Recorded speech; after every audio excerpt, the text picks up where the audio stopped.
Hello, and welcome to Rocket Fuel, your daily update of everything that's happening in the Rocket Pool community. My name is Wack, today is November 26th, and today's episode is going to talk about ETHDenver planning beginning in the Rocket Pool community. We are talking about a new way to manage our ETH liquidity. We're going to talk about DeFi Llama updating the price for RPL price and ratio improving, and a whole lot more actually. So let's get started. 10, 9, ignition sequence start, 6.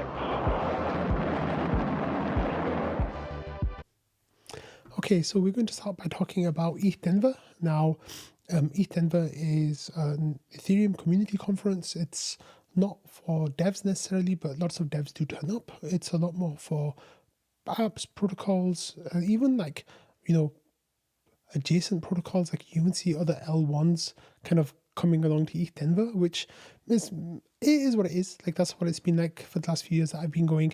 Anyway, DevCon, which is much more Ethereum focused, much more Ethereum aligned, just finished on last week, and people are still kind of going home from Thailand right now.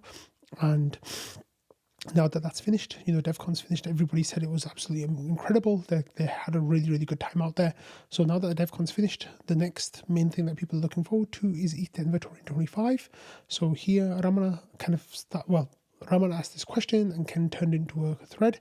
And he says, Ramana said, is there an ETHDenver 2025 thread already? And Ken said, there's a thread for it now. He says, there's Biddle Week happening in the days before the main festival. And of course, then there's post-festival, post-conference tradition in the Rocket Pool community for people to head up to Breckenridge and go skiing for a few days. So basically what happened here is that people have started talking about coming along to ETHDenver and basically kind of getting everything ready for that. So this is really, really, really, really, really early stages. This is a really good time to get involved if you have a say in what kind of housing you want to be in, or what kind of how you want things to be organized while you're there. And I think like last year, we had 2 Rocket Pool community houses. There were some people in those houses who weren't from the Rocket Pool community, but it ended up working out really nicely. And I think that the houses last year were much better than the year before. And I think that might be because I didn't have to sleep on an air mattress last year compared to the year before. That makes a big difference. But it was really great. It was really great time. And I replied by saying I'm 70% sure that I'll be there for ETHDenver, but it's unlikely that I will go to the Biddle or going to Breck afterwards. So I won't be there for any of the pre-stuff or post-stuff. However, I am seriously considering there being for the main event. I'll probably arrive on the Tuesday, maybe Wednesday, and then leave on the Sunday evening or something around that kind of time. So I'm hoping that I'll get there. It might not work out, but I'm hoping that it will work out. But the last couple of ETHDenvers have been really, really good fun. I've really enjoyed them. So I think that it would be really nice to go along again this year. But we'll see how it goes. And the great thing about ETHDenver is that there's just so many Rocket Pool people who turn up. And, I think I've met 50 to 100 Rocket Poolers out there. People in the community, people, node operators, rETH holders, the whole lot, just really, really great. It's wonderful to kind of meet people. I just stand there for 4 days straight, just kind of talking. So that's, it's really awesome. Now, the tickets will be free if you stake your Spoke tokens. I think there's some mechanism, but I think applications are either open now or opening soon. So keep an eye out for those. And make sure that you get your tickets and come along, because it's definitely worth your time.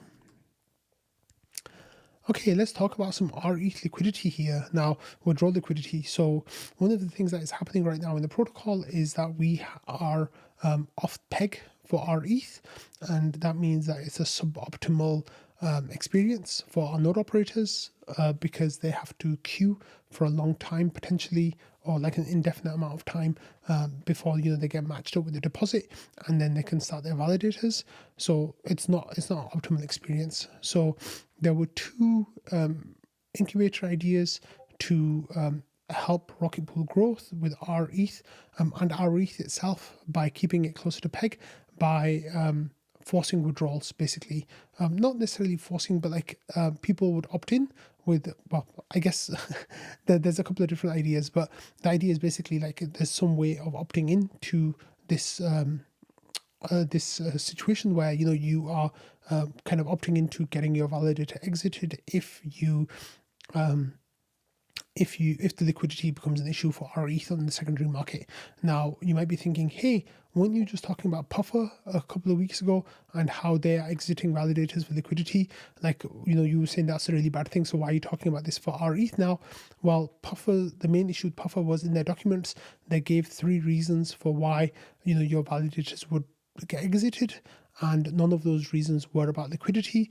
However, with Rocket Pool, we'd make it explicit in this situation that you could be exited for liquidity, and like I said, it might be an opt-in thing, or like this is very, very early stages of discussion. Like you can see here, the discussion really just came into this thread this morning by Samus kind of putting the ideas together. Noshua said, let's pick one thread because there's already another thread for forced exits for rETH withdrawals, and then basically the idea is that in certain situations what you could do is have node operators validators be exited so that ETH then goes back to the buffer and the deposit pool, and then it gets burned away from there by the arbitrage bots, and then the peg will go back to peg basically. And when rETH is at peg, then the ETH will come into the deposit pool instead of being sold onto the secondary market. Instead of being bought on the secondary market, and that's just a better experience for rETH holders because they'll stay at peg, and it's a better experience for the node operators, because what would happen is that the queue would move faster potentially. So there's some really interesting ideas here. Like, sadly, I haven't really had too much of a chance to run through the whole thread. So I'm just got like snippets from here and there. But and read the whole thread and check it out. And I'm sure that we're going to be mentioning this in the days and weeks to come as the ideas develop and mature. But I think it's pretty cool. There's some really cool ideas here. And then I thought this was kind of funny. So Invis had a comment about the state of Rocket Pool right now. And he says, first, we run out of deposit pool space.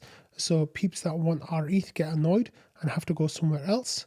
Then we beg peeps to run mini pools so we have more deposit pool space.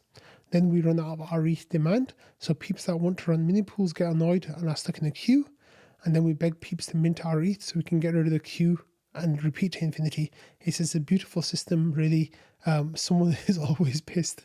And I think that's the dynamic of Rocket Pool, sadly, is that we kind of oscillate between the two states of being perpetually full and being perpetually empty. And it's only with like these changes in the protocol that you swing from one state to another. Now, in the first year or so of Rocket Pool, it was kind of balanced a little bit, actually, like, being trending towards more full than empty. And then with Atlas, it got emptied out quite quickly and quite thoroughly, and then it stayed empty for a while. There was a long queue of node operators kind of wanting to come online. And then as that got saturated, then, for over a year, we've been full the whole time, and now we're empty again. So I'm just trying to bring up this rocket scan chart where you can see how it's either one state or the other, and it's never kind of it's never in a position where it's just in the middle somewhere. So you can see here, for the first year or so of Rocket Pool, for the first 7 months or so of Rocket Pool, it was kind of oscillating a little bit between more likely to be full, but sometimes with some space. And then in May, basically, it became empty, and it just stayed empty for a while.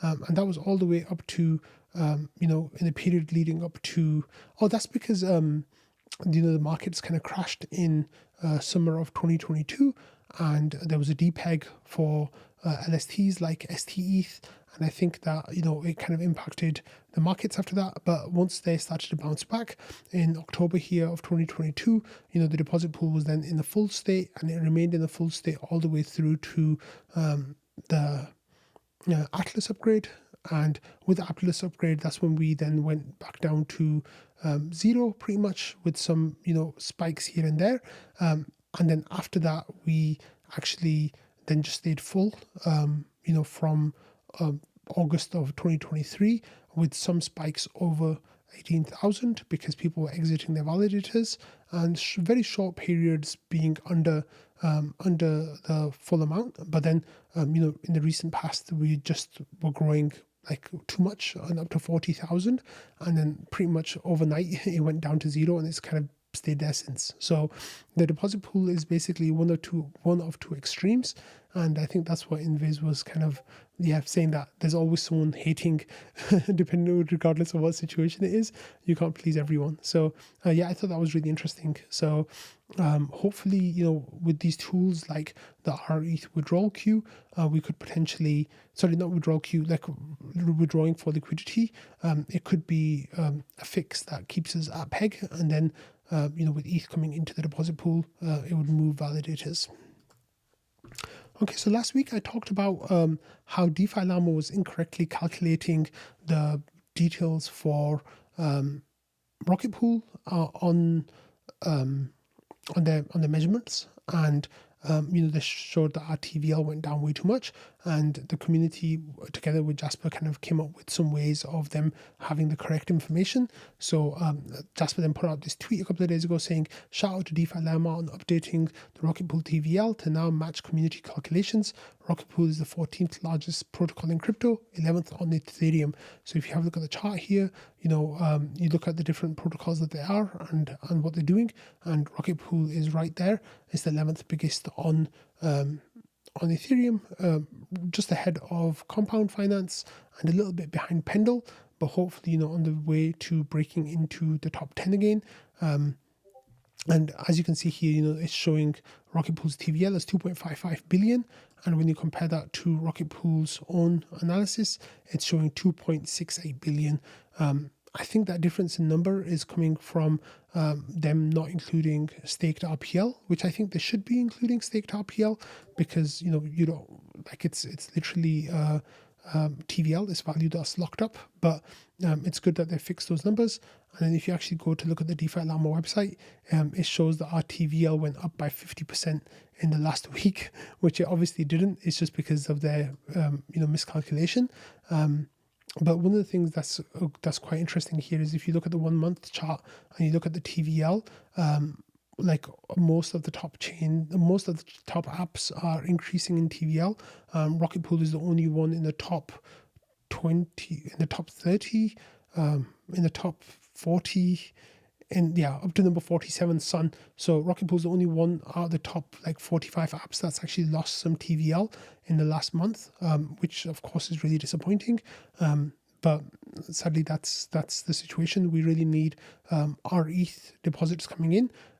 If we had our ETH deposits coming in, then the 300 plus validators that are waiting in the queue right now would get processed, and we'd be growing in TVL very, very quickly. But sadly, that's just the situation right now. Okay, let's go back to the Discord, and here, if they were actually including RPL in their numbers, which I think they should have been, what they'd see is that the RPL token is actually going up in price relative to ETH quite strongly. This was overnight. The price shot up quite well.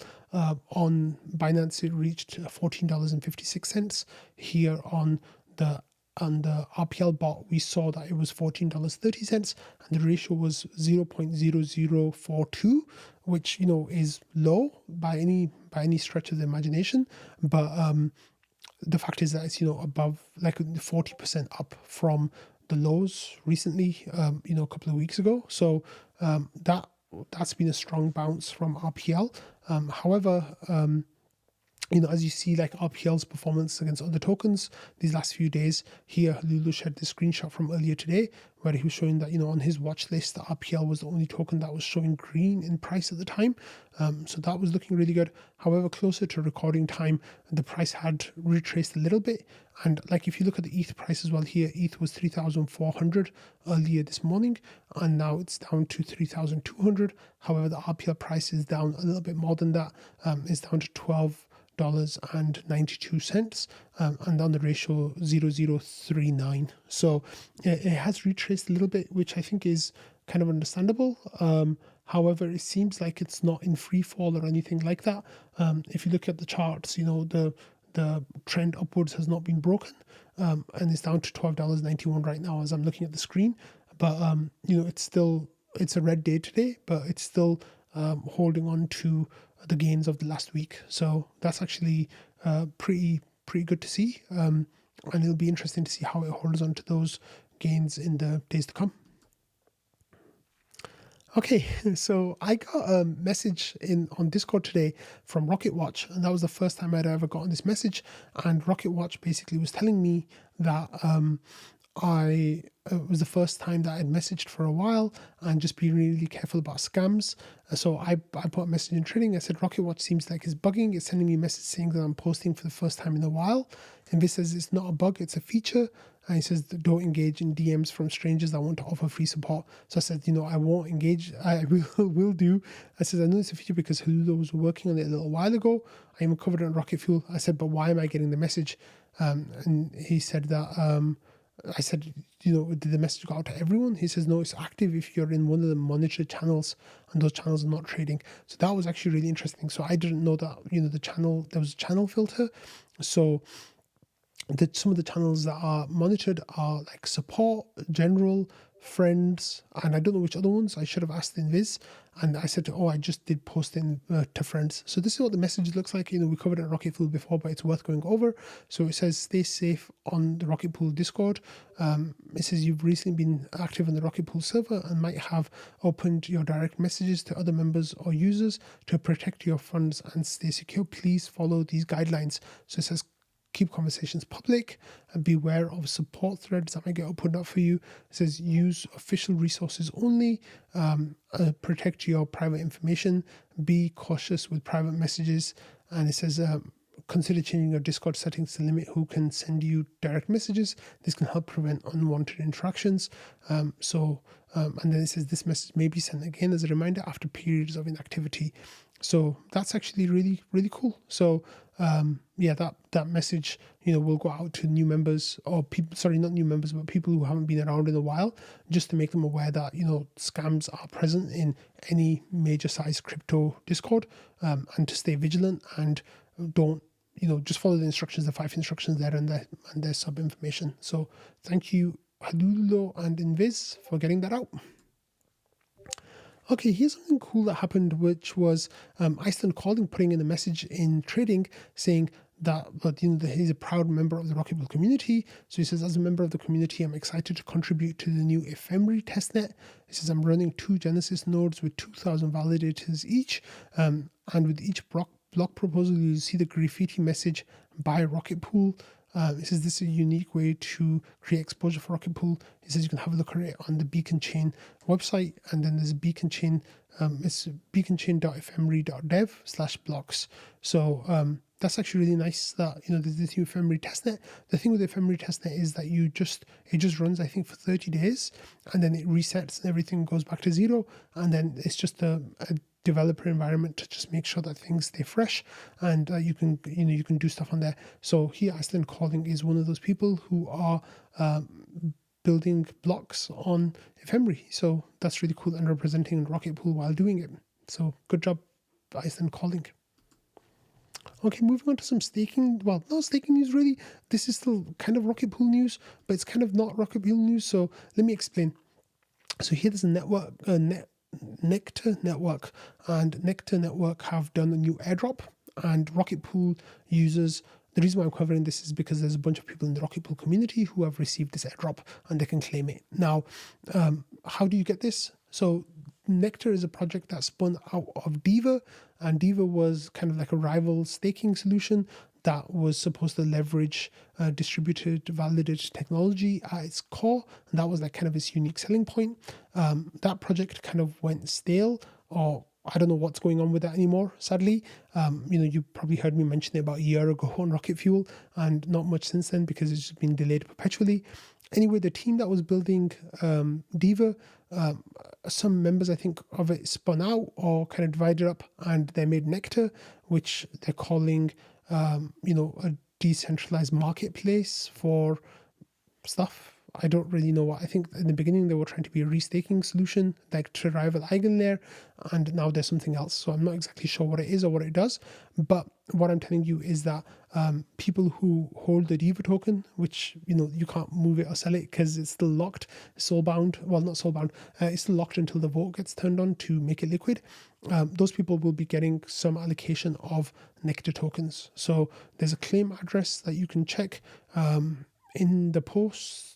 No, there's not in the post. So you'll have to go and find that yourself on the Nektar Discord if you want. But please be careful on what links you select. You can check if you got the airdrop or not. So good luck. Okay, there's this really interesting story that happened. I'm just going to finish up the Rocket Pool section with this story. So Jasper here put out a tweet a couple of days ago saying that Rocket Pool has 2,000 node operators and they are running, I think, 20,000 plus validators. And he says that Ethereum nodes may run. Oh, so this doesn't apply to like Justin. So he was just saying that, Rocket Pool, there's 2,000 node operators, which is actually really awesome. And Alex Rowe here replied to Jasper saying, I had a mind-boggling moment last night. He says, I went to a neighbor's to let the kids play. He says, I wore my ETH hat, duh. He says, as we were leaving, the dad said, do you run a validator? And he told me he runs some with Rocket Pool, a guy a few houses down from me. Fewer than 0.00003% in the world run a Rocket Pool validator. And then here you've got two Rocket Pool node operators on one street, which is actually like just absolutely amazing. I shared a little story saying I randomly met someone once who knew what Rocket Pool was. I was wearing a Rocket Pool t-shirt. I can't imagine randomly meeting another Rocket Pool node operator. Incredible. Patches says next time you see him, tell him Patches says hi, and Jasper says we unite the globe. And yeah, there's one particularly funny comment, but I'm not going to cover that on Rocket Fuel. You can go and read that yourselves in the reply to that tweet. Okay, and finally we're going to end today's episode with a security issue, and this was shared by Jasper on the Pink channel, and Freeborn here covered it on forwarded it to trading. So he says a security issue was discovered during a security issue was discovered during a security review of the ethstaker-deposit command line interface project by Trailer Bits. This vulnerability affects users who previously generated multiple key store files in a single run using staking deposit CLI, formerly ETH2 deposit CLI. So it says ethstaker-deposit-cli or Wagyu keygen. If you use those. So if a malicious actor obtains your key store files, there's a risk of exposing the private keys. While a small number of leaked key store files would require significant computing power to exploit, the attack becomes increasingly feasible as more files are compromised from a single tool run. It says we strongly recommend using the updated version of the staking deposit CLI, ethstaker-deposit-cli or Wagyu keygen to create new validator keys. If you believe your previously generated key store files were not leaked or exposed to any malicious actor, no further action is necessary. However, if you suspect a large number of key store files from a single tool run may have potentially exposed, you should assume the key store's private keys have been compromised. So then there's fixed versions here of the staking deposit CLI is 2.8.0. ethstaker-deposit-cli is 0.6.0, and Wagyu keygen is 1.11.1. So if you have used those, then please be careful. And then here Freeborn says, this is Izzy saying, I don't think the smart node is affected, but just in case you're home growing your validator keys for any other protocols or solo stakers using staking deposit CLI. And Popash says the smart node doesn't seem to be affected. He says, I checked all IVs. I'm not sure what that means, and they're different.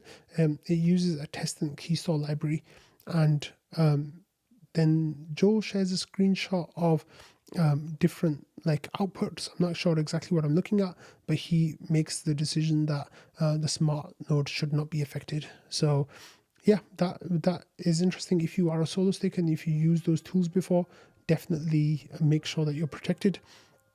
And on that note, I'm going to end today's episode. So thank you all for watching, listening, and being part of the Rocket Fuel community.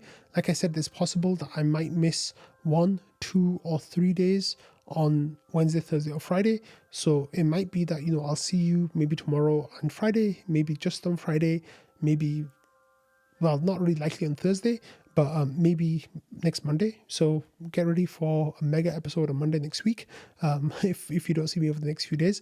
But if you're in the US, have a happy Thanksgiving, and I'll see you all soon. Bye.